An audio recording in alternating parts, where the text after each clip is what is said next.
नोआ वीडियो रे दो प्रॉफिट लॉस चैप्टर रे लॉस बा क्षति और डिस्काउंट बा छाड़ निये बन आलोचनाया।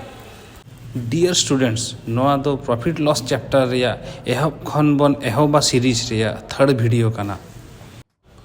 क्षति बा लॉस बोलते दो बन बुझा जुदी कोनो जिनिस जहाँ दाम तेबन किरिंग दा ओना जिनिस के जुदी ओना किरिंग दाम खन हो कम दाम तेबन आखरिंगा तो जहाँ तीन कम तेबन आखरिंग दा ओनागे काना लॉस बा क्षति। अंक भाषा रे दो जुदी कस्ट प्राइस बा क्रय मूल्य खन विक्रय मूल्य बा सेलिंग प्राइस बन बियोगा जहाँ बियोग कते जहाँ बन नामा ओनागे काना लॉस बा क्षति।